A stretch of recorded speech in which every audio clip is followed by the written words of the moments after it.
The following is a production of DallasCowboys.com and the Dallas Cowboys Football Club. How about them Cowboys? Yeah! Go Cowboys!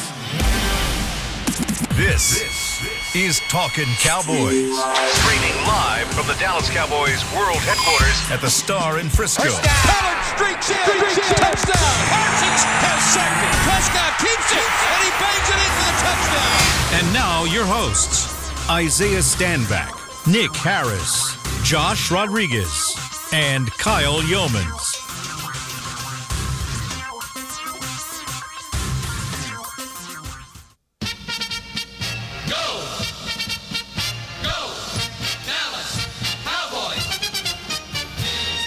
Well, it wasn't a 40 burger, but it was a historic win for a couple of reasons as the Dallas Cowboys absolutely dismantle the Carolina Panthers. 33-10 the final score from Charlotte, North Carolina, as the Cowboys go to Bank of America Stadium and they cash in with a win. Welcome in to Talkin Cowboys, presented by Black Rifle Coffee Company. We have Isaiah Stanback.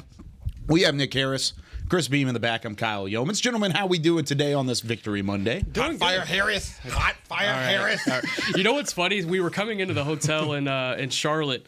We had just arrived. It was probably like 6:30 p.m. We were coming down on the first floor, and like the first floor is where all the elevators are, and the second floor is where the lobby is.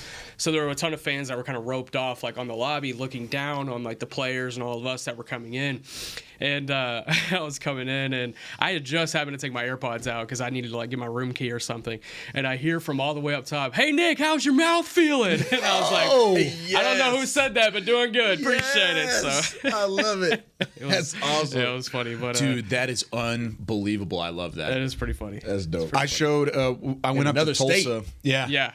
I went up to Tulsa, called the North Texas Tulsa game this past weekend, and while I was on the bus, I made sure and showed as many people as I possibly could the clips that were happening from earlier that day, because we traveled up Friday, so the same day, same morning. Yeah. And I had throughout the weekend had people coming up, and they were like, "Hey, how's Nick doing? How's Nick feeling? Is he okay? Is he good?"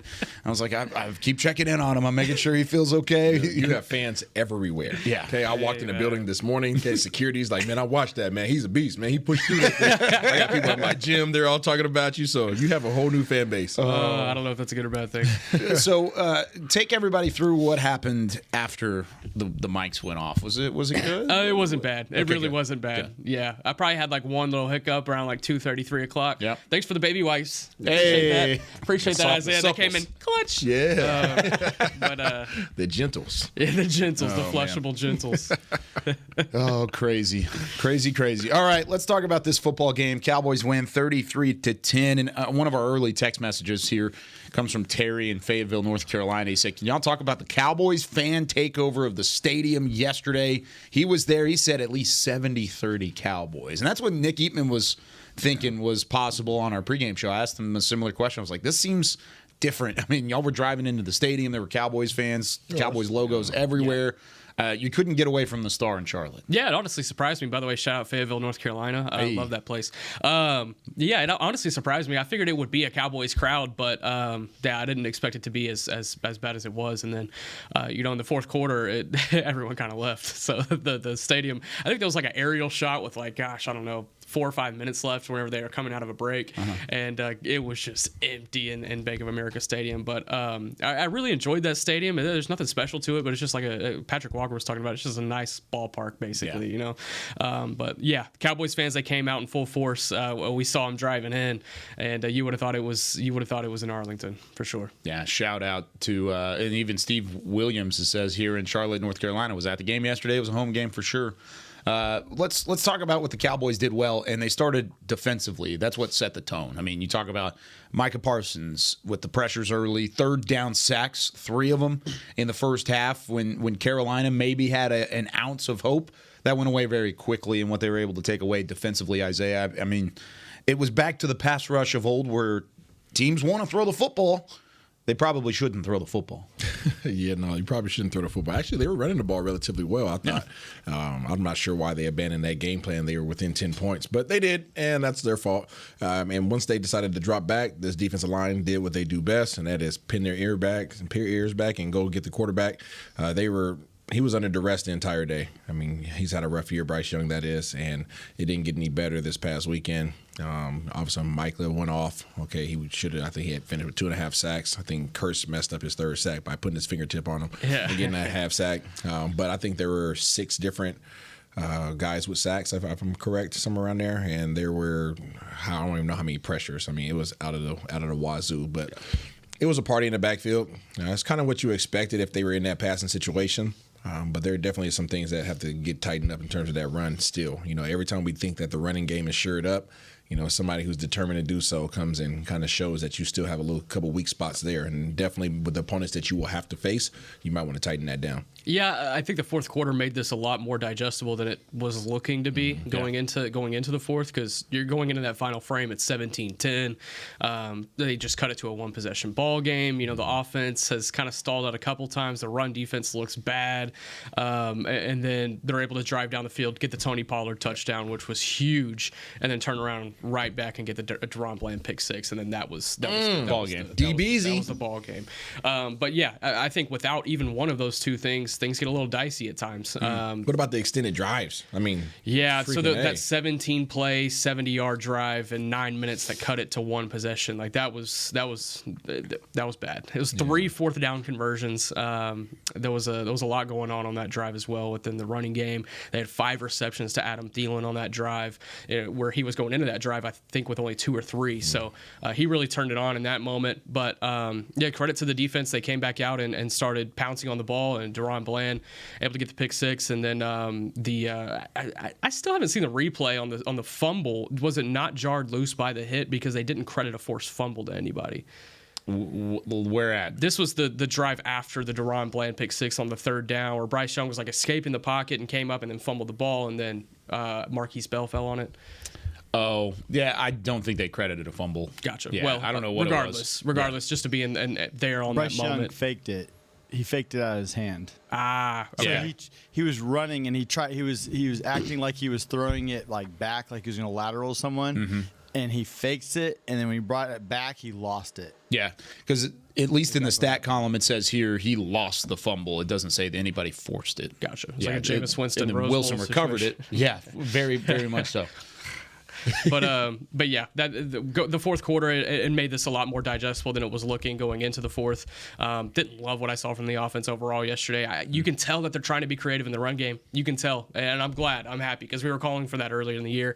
And every single week we see a different wrinkle being thrown into the run game. This week it was Wildcat, like okay, and that didn't work out well.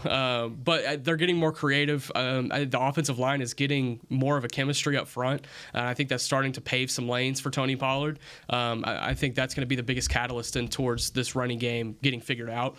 So I was wrong. It wasn't really creativity in the run game. It's just about this offensive line getting better. What do you think about the offense? What you see from Saturday, from Sunday? Goodness. Sorry, man. It was a long weekend. Yeah, it was a long weekend. It's kind of what I expected. I mean, we talked about the Carolina defense, going into this game, and how they didn't have anything that necessarily scared you, but they had a bend but don't break type of defense. We knew that Dak wasn't going to light the scoreboard. We knew that our receivers weren't going to go crazy, but there was an opportunity to get the running game going. The running game did not get going the way that you would have liked to hope, but it was enough. It was enough. I mean, I don't really know what my expectation was. It was definitely wasn't high. It was nowhere near where it was in some of the other opponents that we've had.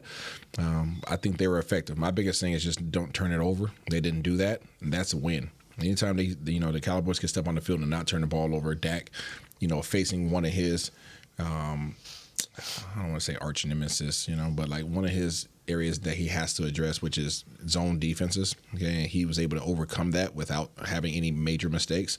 That to me was a win for this entire team. I want to elaborate that on a little bit, because we did get some text and some tweets over the weekend about that statement about zone defenses.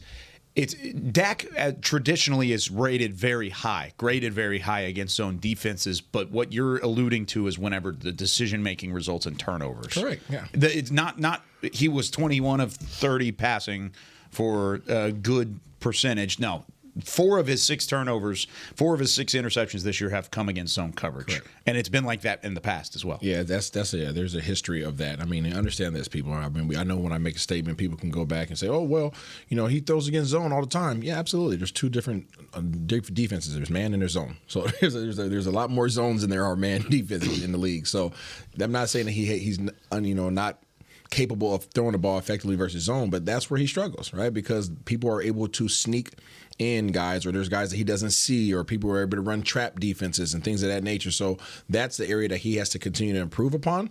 Fully capable of doing so, obviously, like you saw yesterday.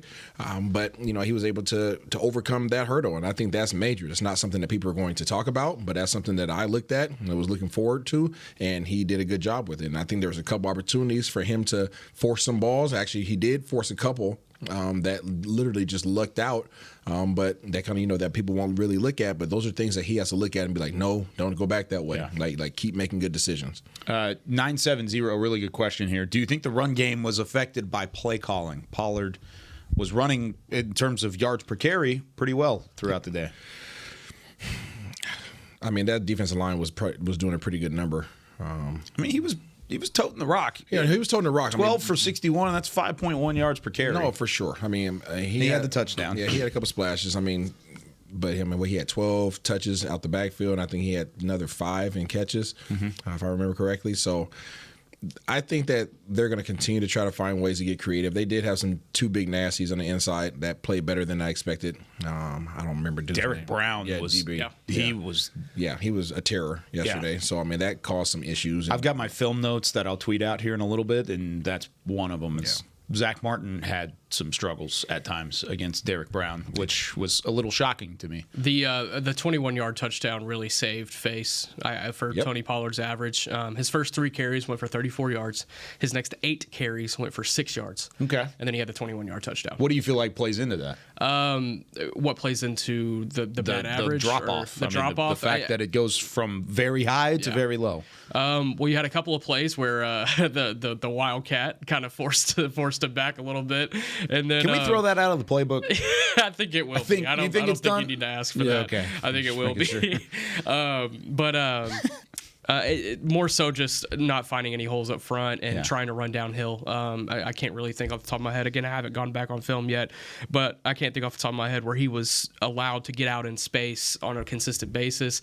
I remember there being one play where they had Lipke kind of in an I formation, and Lipke came around to the left side and was blocking out in space for him, and I liked the way it looked. It was just there was a corner that had got a really good angle on Pollard and got his legs, but they never tried that again. So it was like, okay.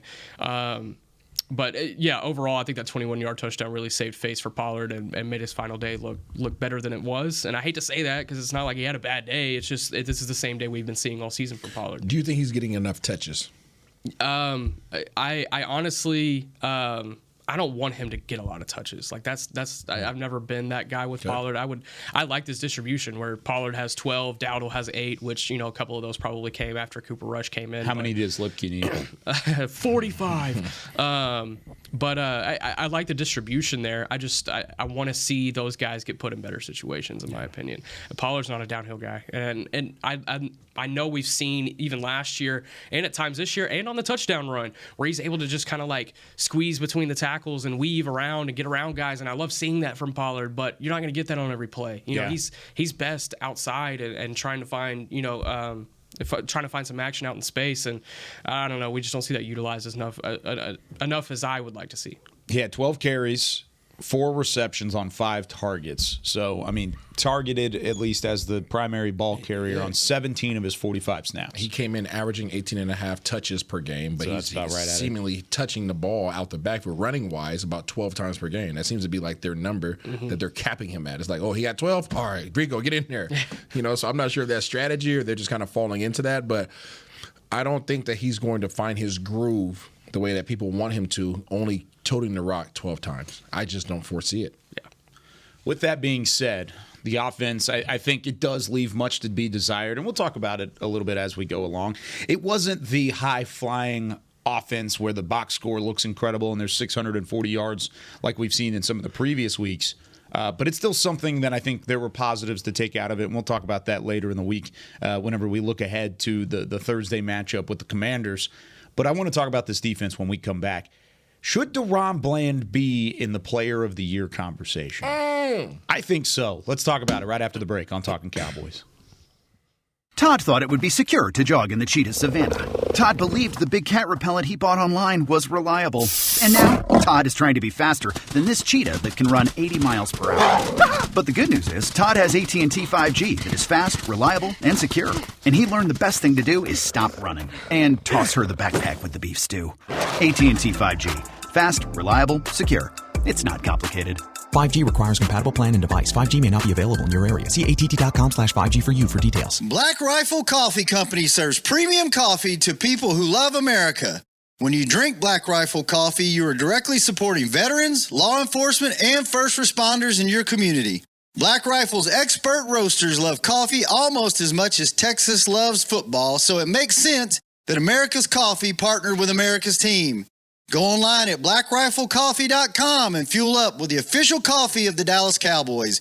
That's blackriflecoffee.com to fuel up today. Cowboys fans, after that move, we've just coined the term Rowdy Replay. Let's roll back the tape. Okay, there's our mascot Rowdy cheering on the boys, and now he's on his phone on his Bank of America mobile banking app? Staying on top of his finances with his virtual financial assistant, Erica. Bank of America's digital tools are so impressive. Cowboys fans just can't stop banking. Learn more at bankofamerica.com/can't-stop-banking. Erica is only available in the English language. You must download the latest version of the mobile banking app, only available on select mobile devices. Message and data rates may apply. Member FDIC. Welcome back into Dear Doctor, the show where I answer life's questions with an ice-cold can of Dr. Pepper. Sheila, let's hear from our next caller, would you?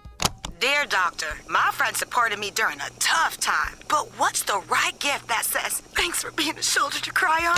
Okay, this one's easy. I say give her a delicious Dr. Pepper. Nothing says, thanks, girl, better than a one-of-a-kind soda. Yes, any Dr. Pepper flavor will do. Now, just a reminder that I don't need to be a real doctor to know that Dr. Pepper is the one you deserve. Back to Talkin Cowboys. Back here on Talkin Cowboys, presented by Black Rifle Coffee Company. This segment of the show is brought to you by Quaker Oats, a super trusted superfood. Quaker Oats, the official oatmeal sponsor of the Dallas Cowboys. Isaiah, did you get them in? Doggone right I did. Got them Beginning of the week, baby. Got them in. You got to see, everybody has to make sure that they eat healthy the first part of this week because it's going to get bad on the second half of the week. Thursday through Sunday, your diet is screwed. I am both looking forward to and not looking forward to Isaiah's smoked mac and cheese on Thursday. Y'all tell me where to find noodles at. I went to go buy noodles after doing a post-game show yesterday. They're gone. Oh, noodles are gone, man. Wow, already? I got my cheese, but the noodles are gone. Dang it. Jeez. It's okay. I'm going to find it. You're going to find it. I have 3 Thanksgivings this week. I'm going to be like 400 pounds when I come in next Monday. That's okay. I know a guy. Any hot sauce? Oh, of course. A little bit of hot sauce? Of course. Oh, you got to put some of the seasoning on there. Maybe. Me know how that is. Couple more celebration text messages for you on this text line. Steven from the 302 says, how was the flight for Nick? Friday's show was comedy, whipped cream forever, baby. Yeah, I got up a couple times. Okay, good. Yeah. Good. Would you ever sneak somebody with hot sauce? Would you ever put underneath some food? Drug them? Not drug them. I mean, with hot sauce? Yeah, but that's lift their salt. food up. That's a salt in some places. Yeah, What are you telling me right now? I don't know. I'm not going to answer that. Trying to give you some ideas. The 309 says, shout out to Nick. That wasn't hot sauce. It's a pepper extract. Other places have done challenges with similar items, and the contestants had to sign a waiver before eating a drop of a toothpick. That's Ian from Illinois. Yeah, but Nick Harris is a beast. Built for this. Hot Fire Harris, baby. Yeah, hot fire. Either that or Cool Whip Harris. And one of the two. One of the polar opposites. Let's talk about DaRon Bland. Speaking of hot fire, DaRon Bland's been on fire all day long. He's been all season unbelievable. Yeah, all and last season. year. And last year. His whole career. Is what he's doing right now, of course, if you've been under a Cowboys rock for the last 24 hours, he had his 4th pick six, his 6th interception of the year, and, of course, that's 11 for his 1 and 2 years in the league. That's it. That's actually so. How many games has DaRon Bland? 27. That was his 27th game, and he has 11 picks. That's pretty incredible. And 4 of them this year have gone back for 6, which ties an NFL single-season record. So with that being said, should he be in the Defensive Player of the Year conversation? Yes. Absolutely. Absolutely. He's got to be, right? I put it in 5 takes yesterday. I was like, he's an all-pro, and he deserves to at least have his name in the conversation for Defensive Player of the Year. Facts. I'm not necessarily saying he should win it, but I'm saying his name should start being brought up because when you have 6 interceptions, 4 returned for touchdowns, he's tied or better, or tied or more touchdowns than guys like Travis Kelce, DK Metcalf, Devontae Adams, Tony Pollard. I mean, we could throw out a ton of names in the NFL. He's got more or the same touchdowns as them as a DB. Is he the best cornerback in football right now based off of stats and play? Yeah, that's hard. No. That's a hard Lowest completion percentage against. I understand most what you're saying. interceptions. I understand what you're saying. Lowest quarterback rating, I believe, is the stat. I think it's completion percentage. You think so? I'm pretty sure of it. Yeah. Regardless, it's Either year way. 2. Yeah, and it's and really there's good. a lot of guys that have stacked years like this before. I understand. I'm saying this year. That's what I said. This year specifically? Yes. Yeah. Then it's a this year I think award. it's hard Maybe. to go against it. Yeah, I think with 4 pick sixes, and then he's got 2 more on top of that. And you think about when he did it. Some of them were in garbage time. I think 2 of them were in garbage time, but the other 2 were in crucial moments, including this one where you needed a stop and you had to get one. And not only was it a stop, but it was a score. Yeah, I think there's a lot to go with here too. And I'm going to give credit here to Travis Roster. He's a fan of the show on Twitter. He tweeted this out and he tagged us on here. 2019, Stephon Gilmore, Defensive Player of the Year stats. Of course, Stephon Gilmore now with the Cowboys. He had 49 tackles, 20 PBUs, 6 interceptions, and 2 touchdowns. DaRon Bland, through 10 games, has 38 tackles, 12 PBUs, 6 interceptions, and 4 touchdowns. Yeah. So he has more touchdowns, the same interceptions. He's behind in the PBU category by 8, but he's catching it. 7 games to play. And then he's minus 11 tackles at the moment. How dare you be low on PBUs and up on interceptions? How dare you? But that's the point. Is that was PBU's more important than interceptions? Oh Lord, here you go. That was a Defensive Player of the Year, and if I'm not mistaken, that was the last time a corner had won Defensive Player of the Year. Yep. So it's a pass rush award, it feels like, recently. Sure. And it's not like there's any guy out there that's blowing people away with sack numbers at the moment. I mean, yeah, there's guys that are at the top of the list that are already in the double digits, Michael Parsons being one of them. But, I think, again, I just feel like a conversation needs to be had with the higher-ups of the people who make these kinds of decisions. If you just look at this year, that's the thing. Yeah. That's my problem with a lot of voting. A lot of voting, people look at previous years. How long have they been doing it? Yeah. Are they consistent? Put your blinders on. What is going on this year? Yeah. This year, this dude is a freaking terror for any quarterback. Yeah. Especially considering the role that he had to step in and play. It's not like he had the whole training camp to focus on being a boundary corner. And, thinking back to training camp, I couldn't. I mean, he lined up on the boundary and team settings, but it's not like he was out there going against the ones every day. Like Trayvon Diggs, obviously. So, man, it's really impressive, and he's such a good dude. Yep. He's a great dude. We were able to talk to him in the locker room afterward, and he's just so giggly and got a great spirit about him. We asked him, we were like, hey, were you thinking about the record at any point? He's like, as soon as I crossed the end zone, I was thinking about the record. And he was like, now I got to go break it. And I was like, okay, cool. So, really good dude, and I'm happy for him. I think he breaks it. Yeah, I mean, he's got 7 games. 7 games. Finishes with 8 interceptions on the year. How many pick sixes? 6? He keeps him at 5. 5? So he gets one more? Oh, darn. He only had 5 pick sixes this year. How dare he? It would be awesome if it's a situation like when Trayvon had the pick 6 in New England a few years back, and that's how DaRon Bland. It's going to be against Hurts. Ooh. I'm calling it right now. Look, mark this date. Clip it, Beamer. Dude, if that happens... happening against Hurts. AT&T Stadium. At AT&T Stadium. It's going to go crazy. Yeah. They may have to restructure the foundation after that. It's going to happen. Yeah. That would be wild. Compared to DaRon Bland, who's been the second best on this Cowboys defense this year? Just based off Micah of Parsons. Yeah. It's got to be Micah, right? Yeah, absolutely. Micah Parsons. Do you like what he showed in a rebound effort? It's kind of sad saying it was a rebound effort, but it was. He had 2.5 sacks, tied a career high. Yeah, did you guys see the whole pregame scoop powder thing? No. Okay, so he was throwing up in the first quarter, and Aaron Andrews was reporting on the sideline that, hey, he's battling some sickness. And then the Cowboys, they come out and they're saying, nah, he's not sick. He just had something to deal with in the first quarter, but he's good now, and he's gotten 2.5 sacks. So like everyone's like, okay, whatever, you know.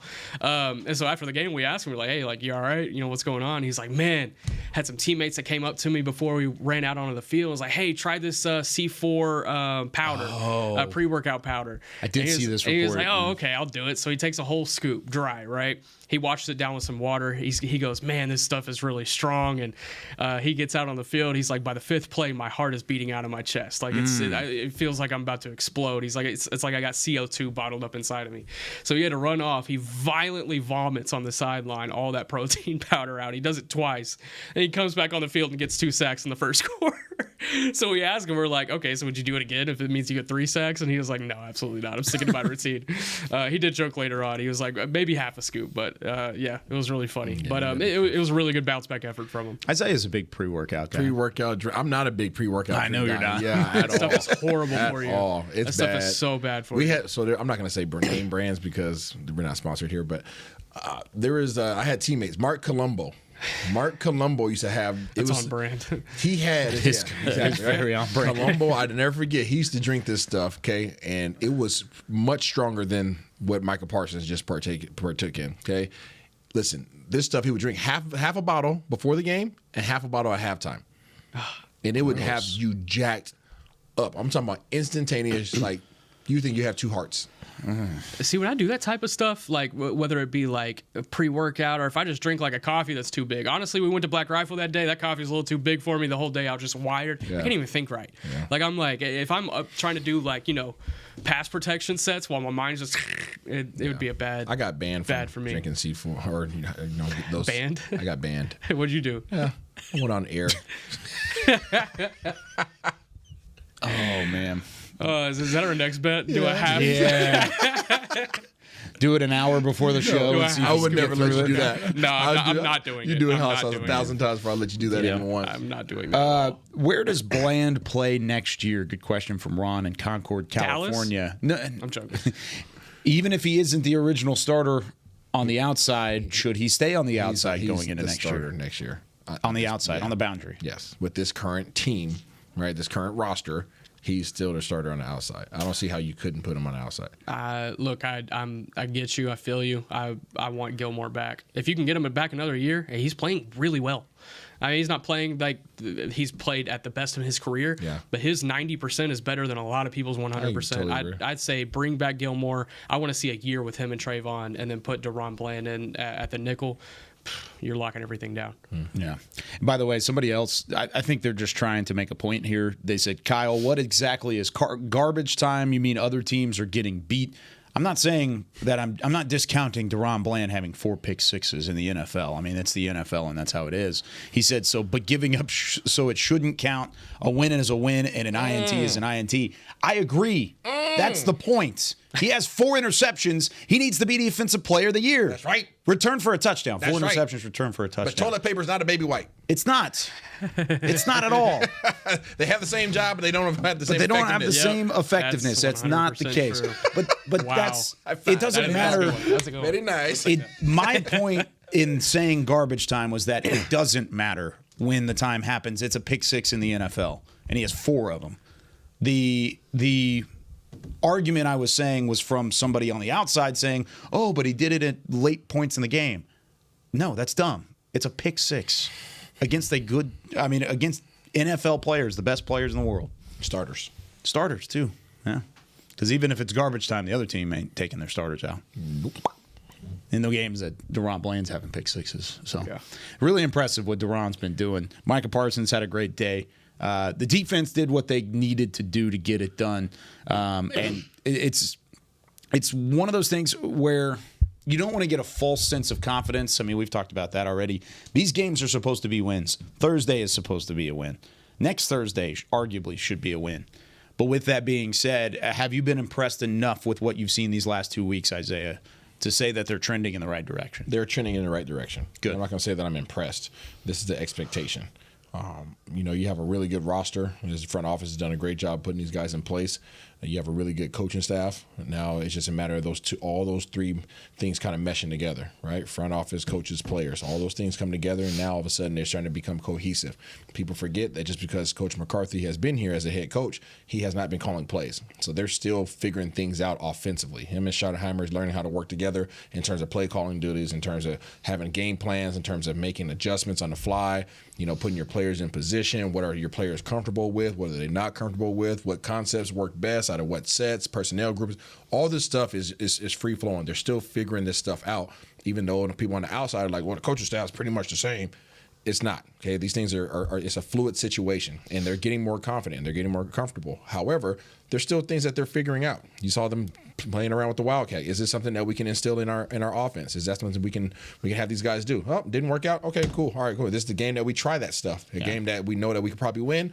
Let's try out a couple things that are a little bit riskier that we're not going to be trying. We need to know that it works or not. Are our guys comfortable with it? Can these guys actually carry this play out? The way that we drew it up. So a lot of that stuff is still panning itself out, but ultimately they are improving. They are getting better, and more importantly, everybody's healthy.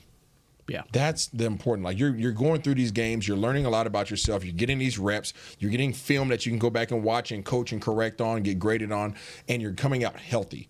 And that is super important as you start getting closer and closer towards the end of the season.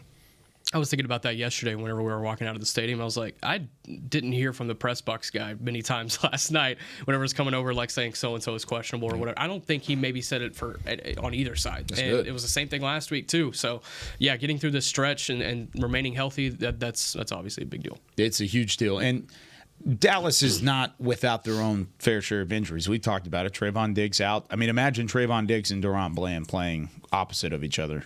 With Stephon Gilmore in there playing well, too. I give you one step further. Imagine Leighton Vander Esch and Damone Clark doing their work and Marquise Bell being able to rotate in as well. Yeah. I mean, they're dealing with injuries, and they've been able to have young guys step up and do the right thing in their place. And that's a credit to the coaching staff. That's Absolutely. a credit to the players that have stepped up into that role, no doubt. But in the past, we've seen Cowboys teams not be able to fill voids of injured players. And that's not always going to be the case. If you're going to lose high-end guys, it's going to take some time to make an adjustment. But those adjustments, at least here in 2023, with the injuries that have been given to you, it's been adjusted to. Yep. There's been those adjustments to get the job done.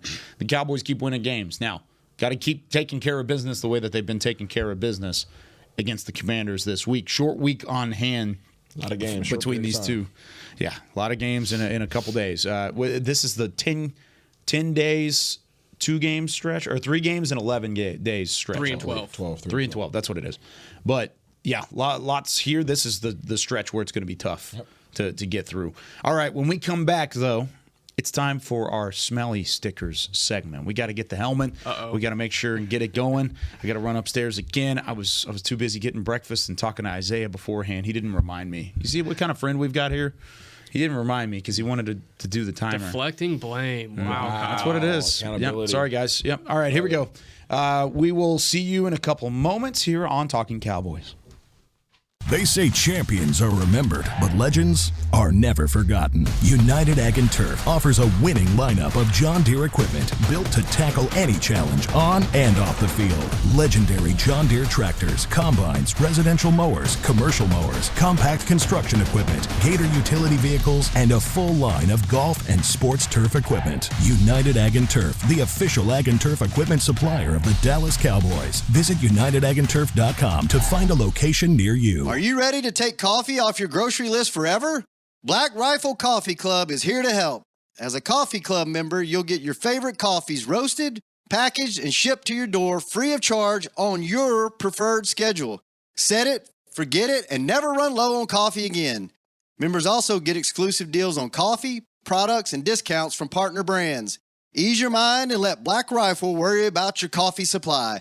Go to blackriflecoffee.com to join the coffee club today. It's the official men's skincare brand of the Dallas Cowboys, Jack Black. And right now, Cowboys fans can get 15% off their $75 order. Plus, because every deal needs a playmaker, your order will include a free 5-piece skincare set and free shipping. The Jack Black Playmaker is 4 of Jack's favorites and a full-sized intense therapy lip balm. Make a play for the Playmaker at getjackblack.com/Cowboys with the code CowboysVIP. That's getjackblack.com/Cowboys jackblack.com/cowboys with the code CowboysVIP. Todd thought it would be secure to jog in the cheetah savanna. Todd believed the big cat repellent he bought online was reliable.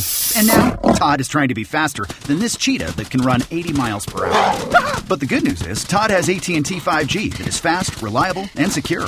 And he learned the best thing to do is stop running and toss her the backpack with the beef stew. AT&T 5G. Fast, reliable, secure. It's not complicated. 5G requires compatible plan and device. 5G may not be available in your area. See att.com/5G for you for details. Back to Talkin Cowboys.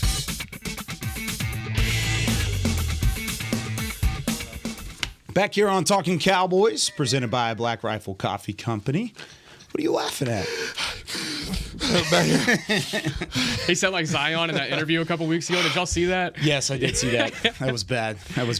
It's time for our smelly stickers, but before that, this segment of the show is brought to you by Invisalign, the official smile of the Dallas Cowboys. Isaiah Stanback, Nick Harris. I'm Kyle Yeomans. All right, I'm going to go last because I guarantee you nobody has mine. Nobody has my smelly sticker, so I'll let Isaiah. I don't know why you're taking so much time. Because I needed to. You ready to roll? Because I'm ready. Let's go. Let's go. Here's your helmet. Player of the game. I know you guys are going to try to take it from me. Goodness. All right, I'm going with it. All right, you see this right here, Beamer?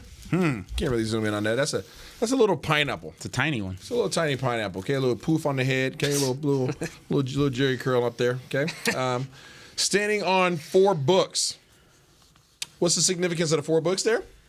That is the 4 interceptions that Mr. DaRon Bland has now taken back to the crib. Okay. Right? DBZ have taken 4. I know, God. I knew. That's why. There you go. Get in there, nice. That's good. Like, get in there, nice and down. There you go. Oh, he is zooming all the way. There you go, Beamer. Okay, so right there, that is Mr. DaRon Bland. Okay, got the little hair on top. Okay, he has. Look at his eyes are nice, wide open, seeing the quarterback, seeing the receiver, and grabbing his 4th book, aka touchdown.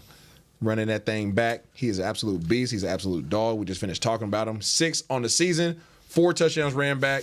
I'm claiming it right now. He'll have 8 interceptions on the year and 5 return for touchdowns. The 5th one being against Jalen Hurts. Bang. Calling it. You can see all your pores on that shot. Hey, It zoomed all the way in. Right there. You know what I'm saying? That's good. That's that cocoa butter, baby. Is that the secret? I'm putting this right on the front. Okay. So he can keep his eyes open and he can see the next play. Ooh. Like it. Boom. All right, y'all. I'm about to test how. Let's see you make that one work. I'm about to test the rules of this show. Y'all ready? Let's see what. It's like a pineapple that's just like jumping up and down for the people that can't see it. It's got skates. I'm gonna see. Let me see if I can make it work. Very happy pineapple. Okay, I'm about to test the rules of this segment that we do every week. Okay. Because I need to do 2. Oh my gosh, I need to do 2 stickers. Okay.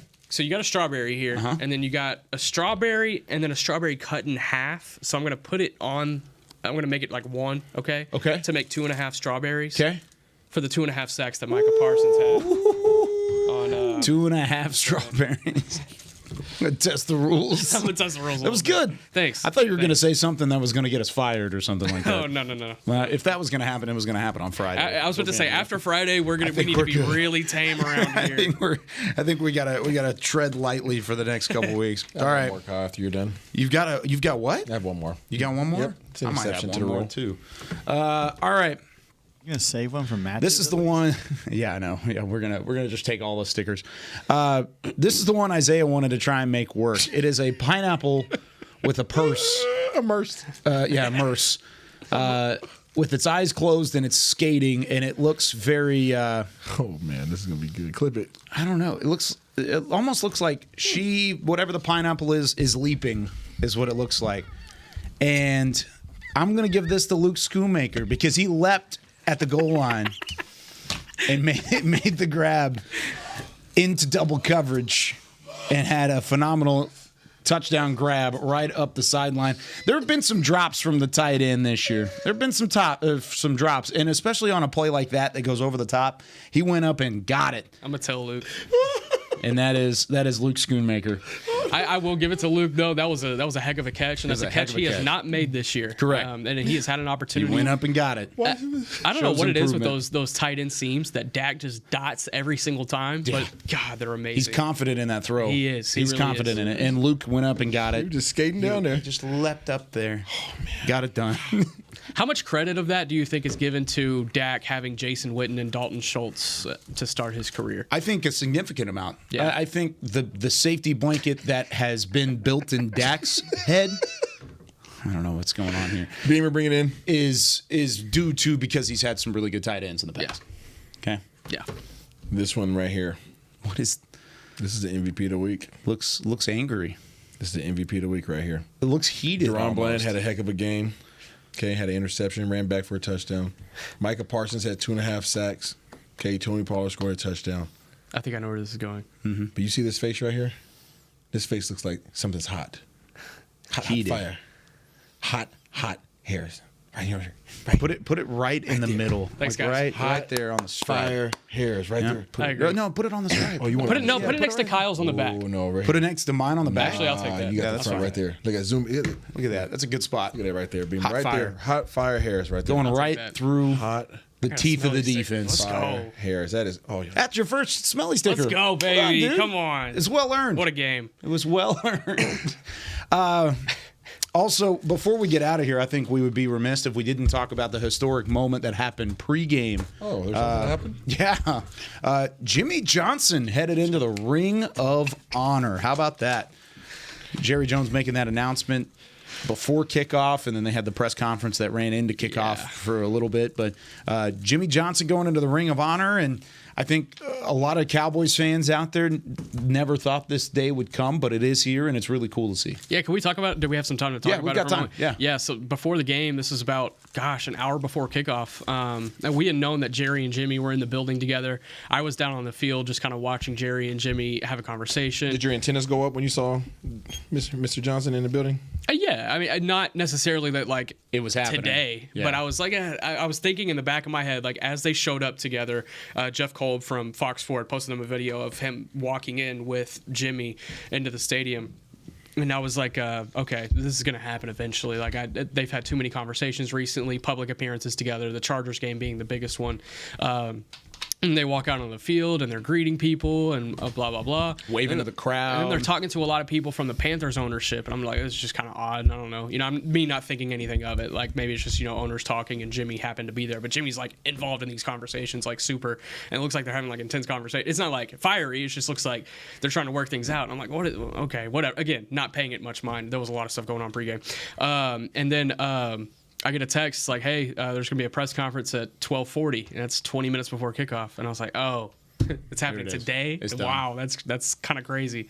But yeah, they had talked to the Panthers ownership, and the reason that they did it yesterday is because it was the last Fox game that the Cowboys have, where they were able to make it happen, and Jimmy's a Fox guy, and then they're doing it on December 30th when the Lions come into town. It's a Fox game. It's an ESPN game, and Troy Aikman's going to be there, so that they wanted Troy to be there. Yeah, that's cool. Yeah, so because that's the Monday night game. It's a Saturday night game. Okay. Yeah. So but that was kind of chaotic and did happen completely out of the blue. I did not have that on my bingo card when I woke up yesterday morning. But it looks like. I think the only people upset with it are the people outside of the building. The people in the press conference. Yeah, probably because we didn't get up until I think I got up with 10 minutes left in the first quarter when I sat down in my seat, and it was a little bit of anger amongst the media. But it is we closed down. Got to roll with the punches. Yeah, we stopped our show.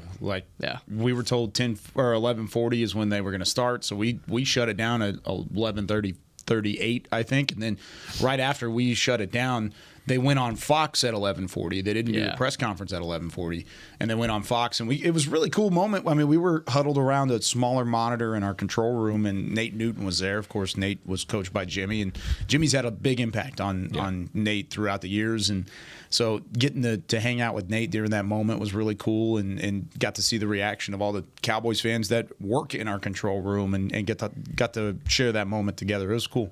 Yeah, if you guys have an opportunity to go back and watch Cowboys OT and hear what Nate had to say about his experience with Jimmy and what he meant to him, it was pretty dope.